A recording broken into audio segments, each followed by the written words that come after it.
Afternoon, members, and welcome to today's Indies Insights and Innovation webinar. We're delighted today to have the team from Paramount. So I'd like to formally introduce Ian Smith, Sales Director of Independent Agencies, to take over. Welcome, Smithy.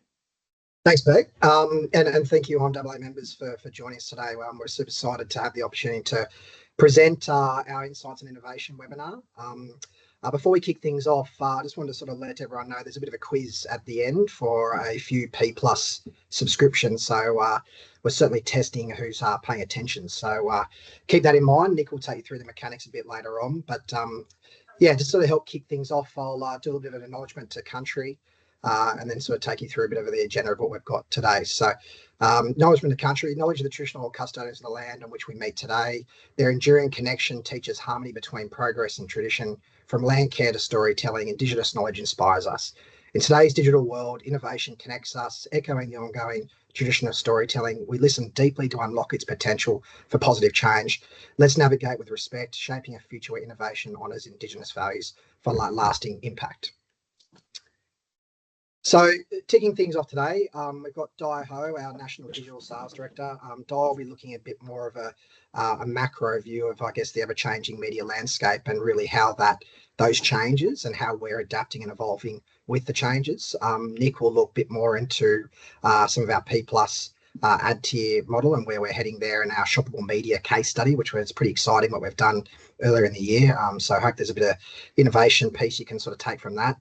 And then Mark Titley, a former IMAA member with his time at Bench, will talk through our data capabilities and again how we're evolving our data and again with the ever-changing market and how we can look at data collaboration with our IMAA members. So handing over to Di to sort of take through the macro views. Smitty, really great to be here. Thanks for your time today. As Smitty mentioned, what we wanted to do at this part of the presentation was to really set the scene and start with some of those macro trends. So recently, PwC released a report which really looked at the perspectives into the future over the next 5 years, focusing on the sector around Australian entertainment and media, really focusing on trends, insights, and predictions. Some of the key trends that came out was around the impact of global disruption and COVID-19 legacy.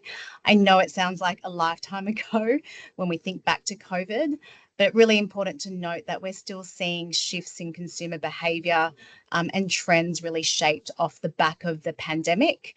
And during that time, technology really boosted demand for streaming content, online advertising, gaming and technology, which has continued to play a crucial role in driving digital revenue growth as we see it today.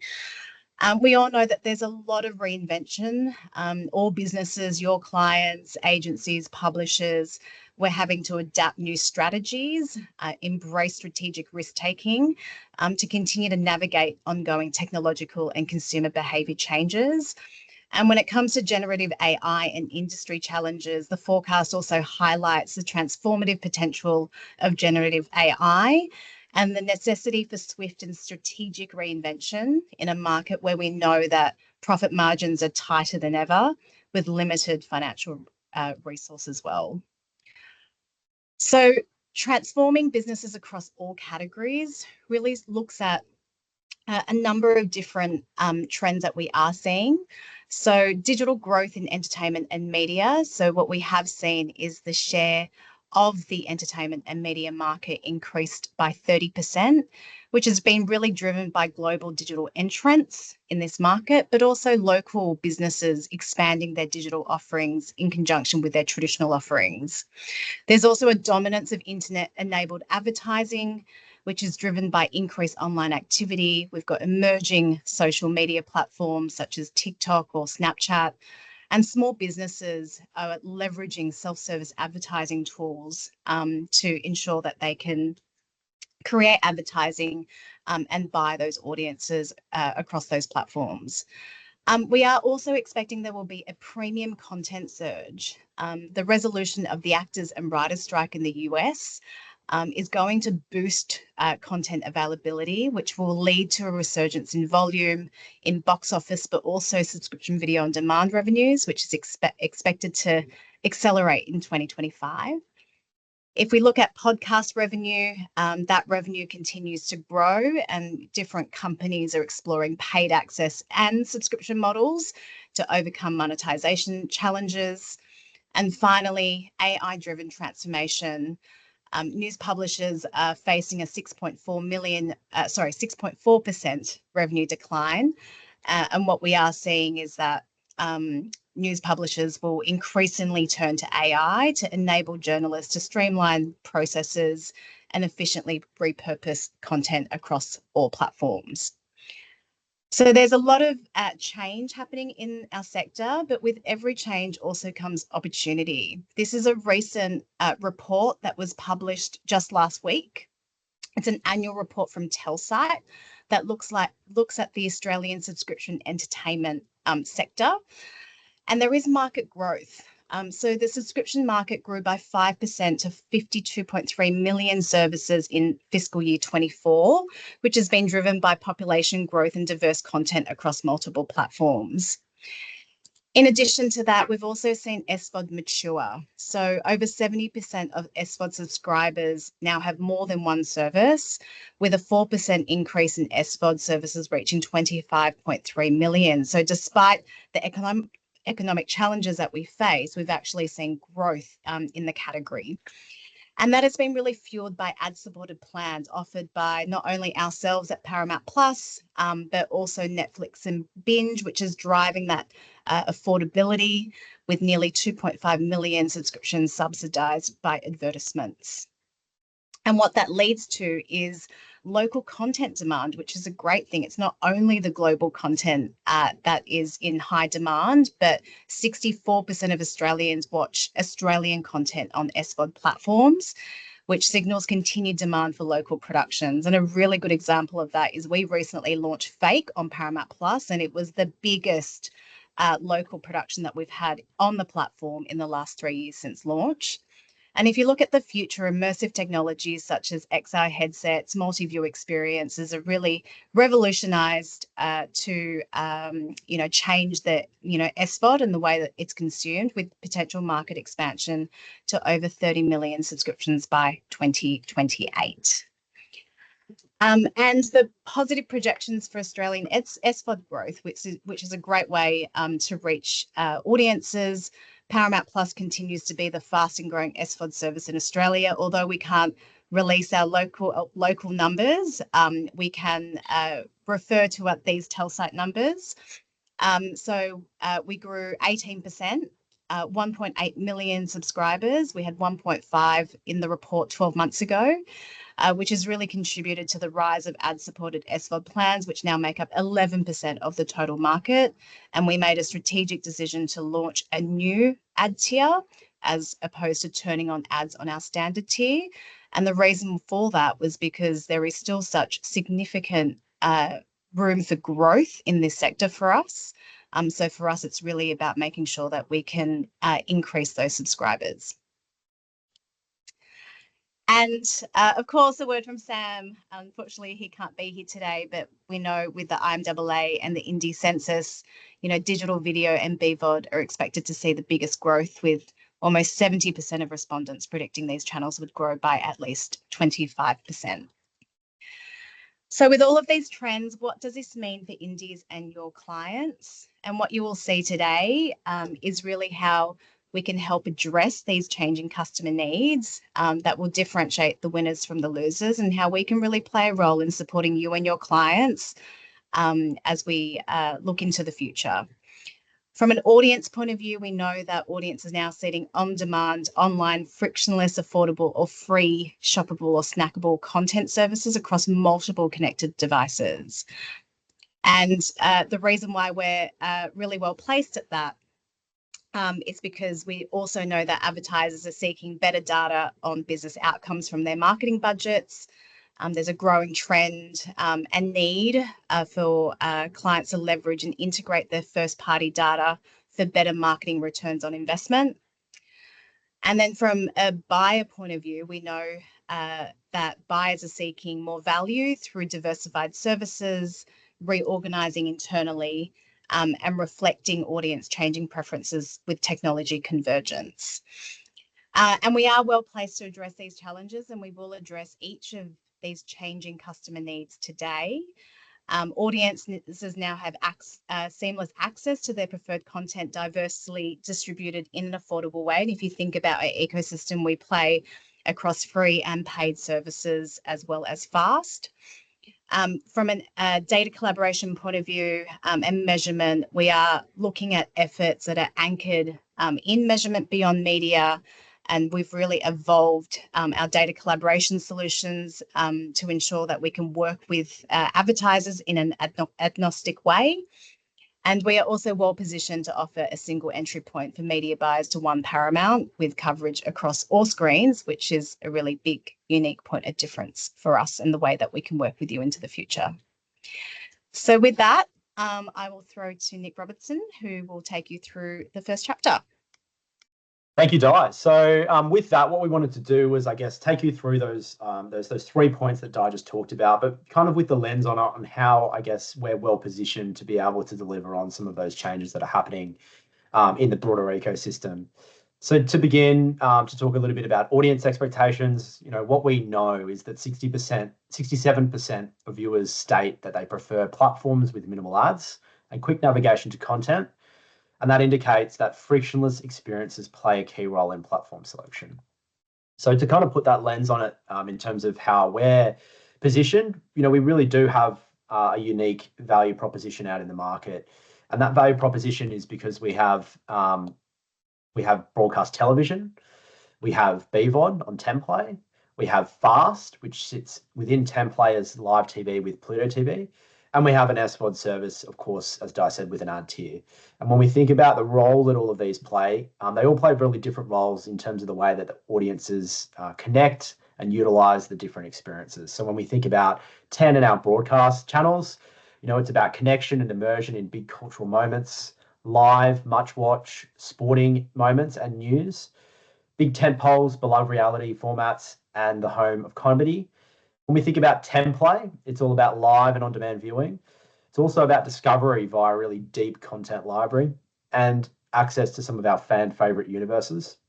When we think about live TV with Pluto TV, which is our fast offering that sits within 10play, it's about being able to provide a solution for a streaming generation that are delighted by free access to cult classics, curated channels that make it really easy for adults, families, and kids to drop in, and features Paramount and non-Paramount library of content. So a really deep library that promotes discovery. And then when we think about Paramount Plus, it's all about that new and original shows with exclusive access, at-home access to those theatrical releases, and provides those new storylines for fan favorite franchises. So all of them play a really different role, but obviously are really, really important in terms of how we connect with audiences.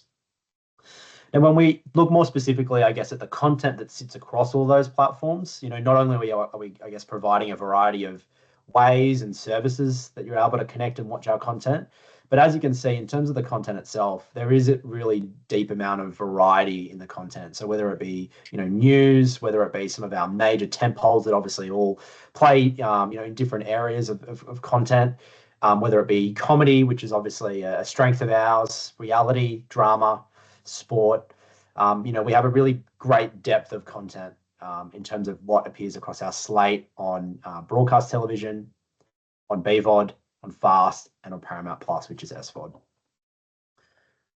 Di raised it a little bit earlier around Paramount Plus and the fact that we've launched an ad tier recently, which is really, really exciting.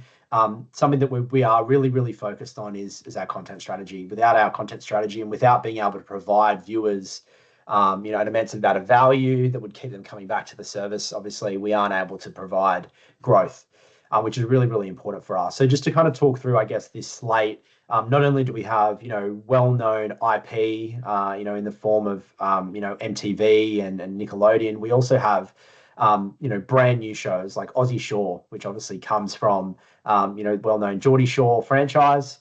We have seasons of Special Ops Lioness, which is created by Taylor Sheridan, who is the creator of the Yellowstone franchise.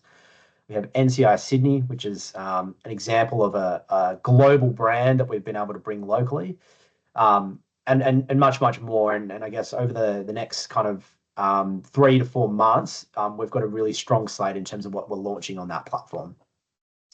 And that kind of leads me in, I guess, to the next slide, where we talk a little bit about, sure, it's great to have lots of different platforms, but how do those platforms work together, and what's our strategy in terms of how we're cross-promoting across our different platforms and engaging our viewers? So a really good example of this is Tulsa King. And Tulsa King is a show that launched on Paramount Plus back in November 2022. It premiered on the platform and had all episodes available on that platform at that time. Off the back of that launch, what we actually did was we sampled a couple of key episodes on Template in December of that year. And that really gave viewers the opportunity to sample the show, see if they liked it, and if they did, go through to Paramount Plus to watch the entire series. We then just recently put the full season 1 on both 10 and Template, allowing viewers to kind of watch that full season, recap, re-engage, or discover the series altogether in the lead up to us launching season 2 on Paramount Plus. So what you can see there is that we're able to use all these different platforms to play different roles, whether it be a paid service, a free service, and really encourage viewers, if they like the content, to stay within our ecosystem and engage, whether it be a new season or an old. Another thing that I guess we're working quite hard on is obviously looking at how we can engage, with audiences, but also provide an opportunity for advertisers as well. And something that we launched earlier this year was a product called Shoppable TV. It was actually a global first, and something that we are piloting and running as a bit of a proof of concept for Paramount Global. So just to talk you through it, we actually launched Shoppable TV within Survivor. And the way that it kind of worked and came to life is that, a viewer will be watching Survivor. At a relevant moment, they would see a call to action appear on their screen, on their connected TV, that would say, pause to shop, essentially.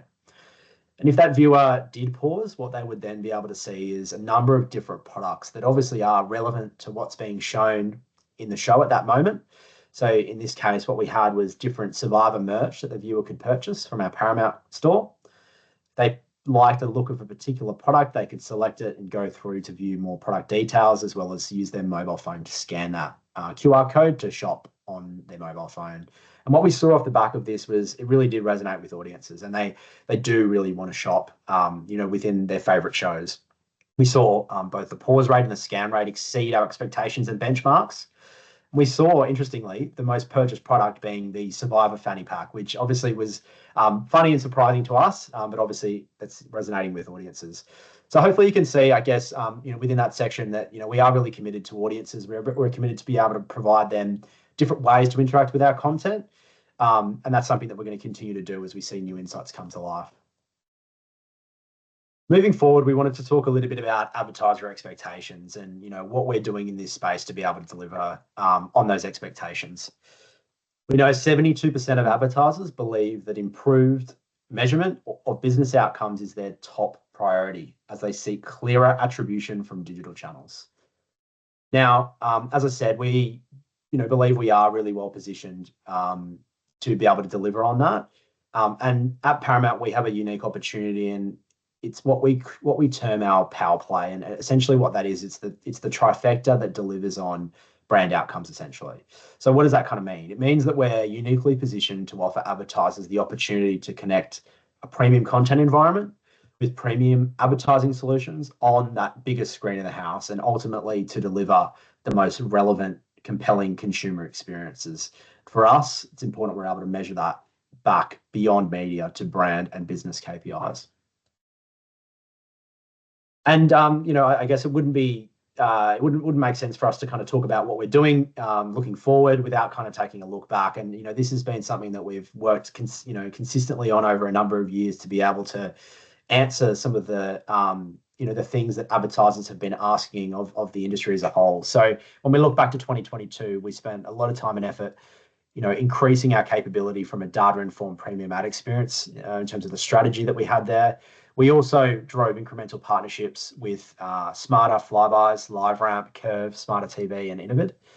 And in 2023, we further deepened those partnerships with both LiveRamp, Innovid, and Curve.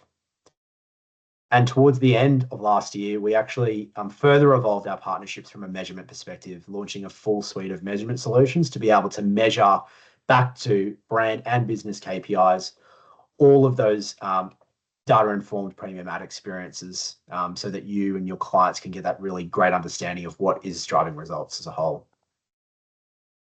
So moving through, I guess, why is this important? Why does it matter for you and your clients?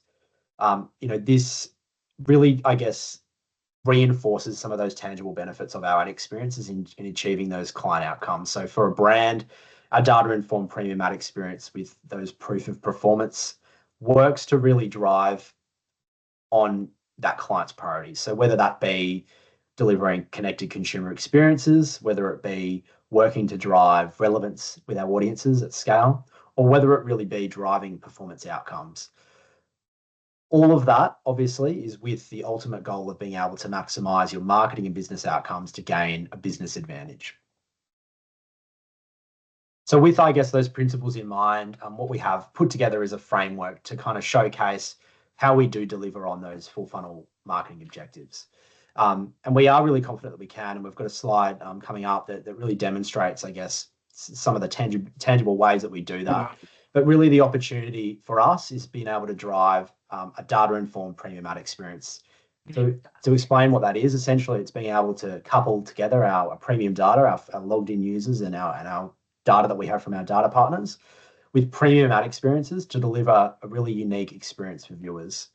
And we do that, I guess, in a number of different ways, depending on the client and what they're looking to achieve. So it could be, creating a value exchange with audiences, could be targeting addressable audiences at scale, or it could be allowing consumers to interact with your brand in a unique way. And as we've mentioned a few times, obviously for us, being able to measure all of that premium data-informed ad experience back to media, marketing, and business KPIs is absolutely key. And we have a suite of solutions to be able to do that. So I referenced this slide just before, and what this slide does is it gives us the ability to look really closely at our suite of data-informed premium ad experiences and the role that each of them play in delivering for your clients. And this is a slide that we think is really valuable for you guys, but also it's also a slide that we use regularly internally to be able to unpack briefs and determine which products are best suited to certain clients and briefs. So if you have a client that's looking to deliver on both brand, consideration, and conversion metrics, that's where our dynamic video suite of products comes in and allows a client to be able to personalize creative at scale. If you have a client that's just really focused on brand and they just want to continue driving those brand metrics, that's where our brand boost suite of products come in. And then that really allows us to take an existing creative and add to it to be able to enhance and drive further brand outcomes. So hopefully, I guess that gives you a bit of a summary of our suite of ad products and how we're delivering for advertisers, but I'll hand over to Mark to talk a little bit more about our data ecosystem. Cool. Thank you so much, Nick. So all of what Nick's taken us through is enabled by our unified ecosystem. So starting on the left, we've got all of our data, and we've got a wealth of first-party declared data, as well as some kind of key partnerships there. So we have 8.2 million first-party IDs, which is growing every month by about 100,000. So that's continuing to go up, and that gives us the opportunity to reach 37 million declared and deterministic data points by combining that with all of our second-party data partners on a one-to-one basis. And we do that via our tech stack, which is built on LiveRamp, Telium, AWS, and Snowflake. So these all kind of allow us to seamlessly connect all of those different data sources in a clean room solution, and that also offers the ability for us to connect with client data as well. And then that's all combined with the coupling of those data solutions with our suite of best-in-class premium ad products on the right there, powered by Curve and Innovid. And that includes the likes of dynamic video and all the ones that Nick just took us through. And then that's all underpinned, as Nick said, by a suite of measurement solutions across loads of different providers like Boz, Kantar, Carl's 360. So lots of opportunity there to provide proof of performance on all of our campaigns across the full funnel. And I'll come on in a bit more detail into the data collaboration opportunities. So from a data collaboration standpoint, there's three things we can do. So the first of which is really enriching the consumer and customer understanding. So understanding how best to reach your customers and your non-customers on Paramount, and learn a bit more about your customer groups. And I'll come on to a bit of a live example of that. And then you can also activate your data, so you can combine your kind of advertiser first-party data with our different data sources to create different segments to activate against. And you can also see kind of what programming is going to work the best. You can also suppress or target your different kind of segments that you've got available, and that can make your campaigns more effective. And therefore, you can also on the further side of it, you'd be able to drive that back to attribution if you have that activated within, or your clients have that activated within the LiveRamp ecosystem. You'll be able to match our exposures back to your actual sales on the other side. So that's pretty powerful as a tool for more advanced advertisers. Just in terms of the LiveRamp dashboards themselves, this is kind of what they look like on the left. The higher the index, like the higher performing against different audiences, the darker the blue. And that's kind of against all of our different kind of second party data providers, but also our first party data, including age, gender, location, and what they're consuming on their TVs. So you can really see kind of what one of your customers might be watching, so you can understand how to prioritize the right audiences on 10play, sponsor the right programs, and align with the right context to really maximize the efficiency and the effectiveness of your investment there. This is just an example of an indie client, this Australian Life, which sits with one of my favorite indies, which is Joy. And yeah, just as an example there, you've kind of got the opportunity really for this Australian Life to dashboard those insights to inform that planning approach. You can take an audience first approach to maximize your impact on Paramount, and your advertiser experiences will be really enriched by understanding what they look like on 10play. So just looking at the dashboards for the likes of this Australian Life, then you can align with kind of Survivor as probably the top resonating program there, and you can upweight your investment, and you can also exclude your current customers if you wanted to take an acquisition-based approach. And also they resonated really well with comedy genres, so provides you the opportunity to kind of upsell, cross-sell, and also drive new customers in different ways there. And then I'll come on to an example we did with Sandbox Media fairly recently. One of their clients is Abella, and they built some segments via Flybys, which now Coles 360, which allows us to kind of bring those actual segments of people that have actually bought specific products with their Flybys cards in Coles stores, and actually look at those audiences in the 10play ecosystem. So we defined two different audiences for them that were kind of custom builds. You've had Sarah on the left, who buys dips but doesn't buy hummus, and then you've got Maria on the right, who buys hummus but doesn't buy Abella. So two kind of custom audiences, and it's quite interesting to kind of explore these with the Sandbox group and their client in terms of how those audiences actually look. And there were quite interesting insights to come out of that, including like the hummus but not Abella audience was of a higher income, much more likely to consume kind of that food and lifestyle content, loves to eat out and like food and drink, so a bit more of a premium audience, likes traveling, more likely to be a fine eater, and unsurprisingly they actually like consume a lot of MasterChef, so you can really kind of take those insights to inform some of the planning there and just justify some investment some of the time. So yeah, really index really highly against MasterChef and would have been a good placement contextually as well for them. So that's just an example there. Yeah, so coming on to how we deliver on your expectations as IMAA agencies. So actually referring back to the indie census, I think 90% of you said that you wanted a fully managed service model when you're planning, buying and transacting with BVOD. And we provide a really high service level for indies. So always make sure you get in touch if you've got an interesting brief or anything that you want us to tackle. And And then we've got this, obviously, a very large audience in which we can tap into. So across 10 Play and Paramount Plus, we're reaching about 16.2 million Australians each month. And then 10 Play, about 2.5 million are watching each month, and that's growing month on month, about 30+%. So versus previous years. So a big opportunity there to tap into that. And then on top of that, we've got the Paramount Plus audience that we can now tap into through the ad tier. And there's 2.4 million Australians there every month. And then when you actually look at those three platforms together and how they actually overlap, there's actually quite a low overlap between the platforms, which does give us that quite large incremental reach by accessing like a unified approach across all three. And then one more thing that we think is really important to touch on with you guys, because we know a lot of you like the programmatic space and the ability to buy programmatically. So we're constantly evolving how you can access us via programmatic. So what we're really trying to do here is simplify the buying for you across all SSPs and all buy types with streamlined deal setup. And then we provide that agnostic technology through parameter controls, category ad rule management, and bespoke reporting capabilities.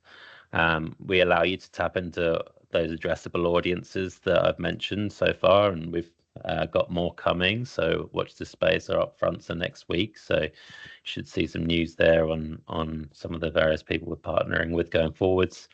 But yeah, there's a lot of opportunity there in terms of privacy safe data matching and custom made segmentations. And then you've got all your basics in terms of transparency controls, making sure that you've got the device and geographic identifiers, content reporting, domain and content block lists as well.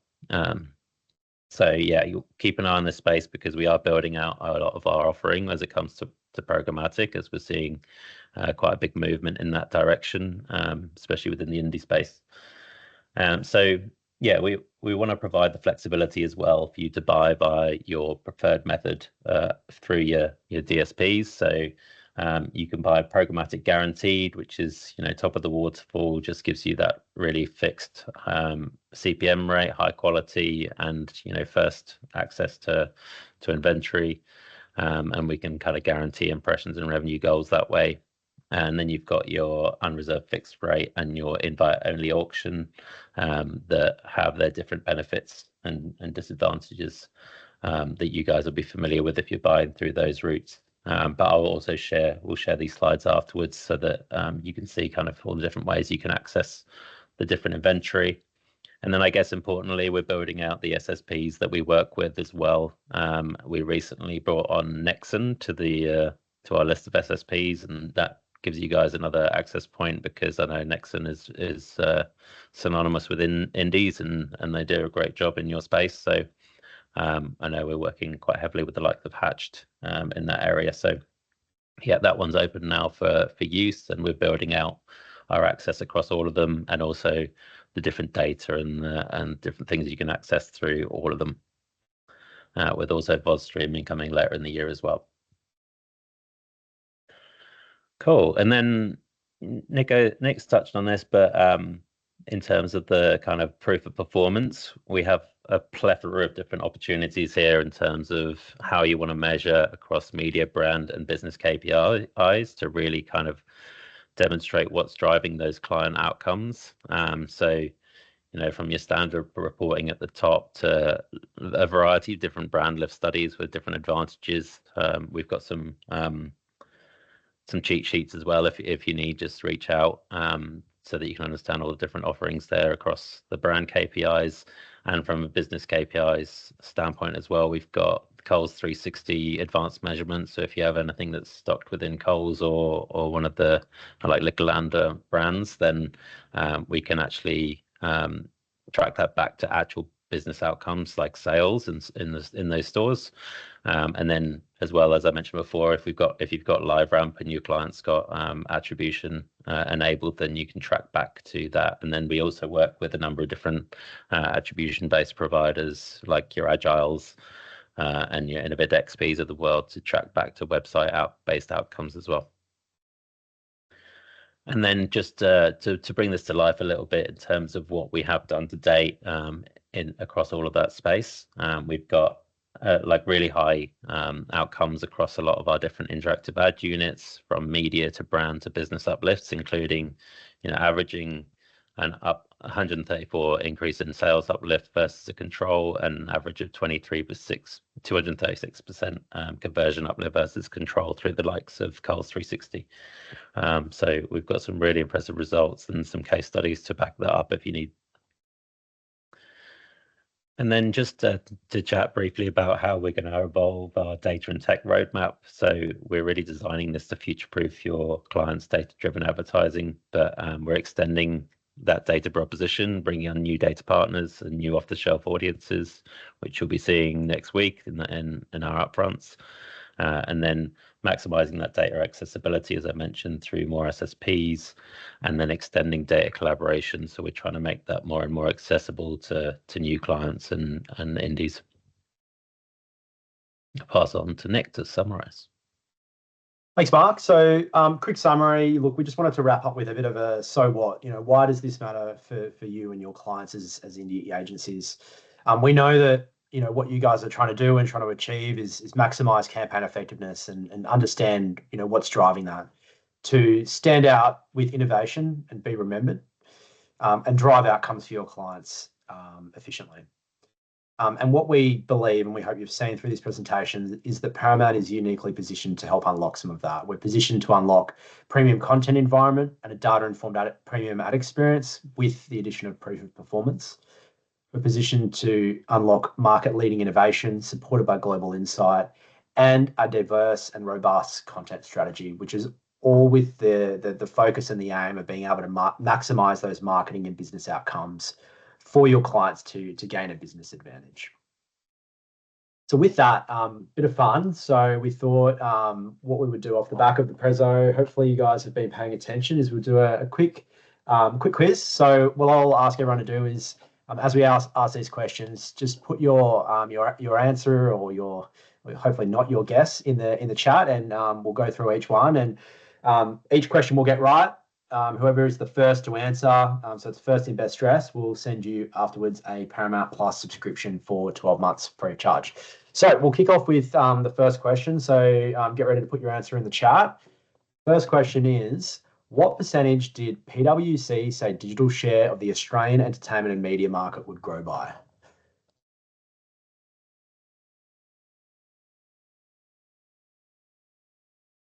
A couple of answers. So we'll let a couple of people answer, but as I said, it is first in best dressed, and the correct answer was 30%. And the first person to put that answer in the chat was Barney Sign. So well done. We'll send you a Paramount Plus subscription after this session. On to question two. Question two is, how many subscribers does Paramount Plus have, according to the recently released Telsite report?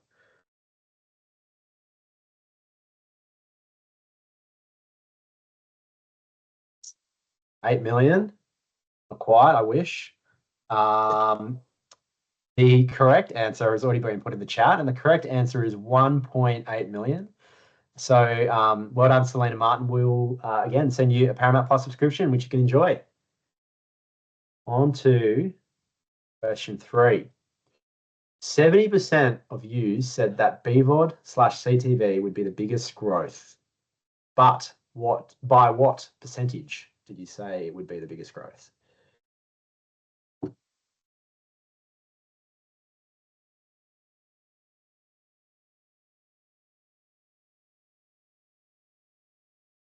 Okay, so we've got 4%, 15%.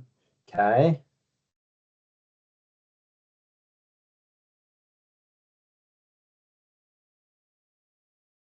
Still haven't got the right answer, but we're getting closer.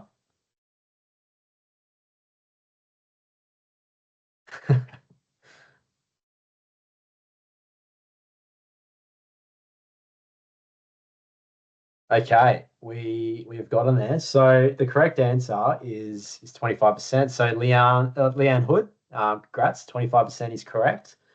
We We will send you a Yay! we'll send you a Paramount Plus Good subscription. guess. Yeah, well done. Question number 4. So, what do we believe at Paramount is our unique proposition in market?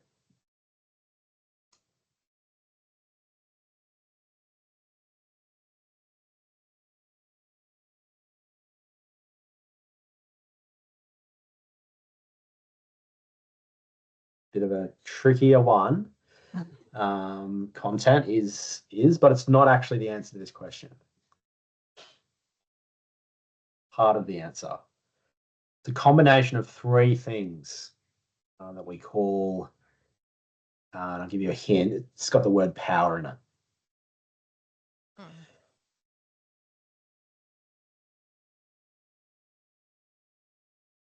Correct, Craig Harding, all over it.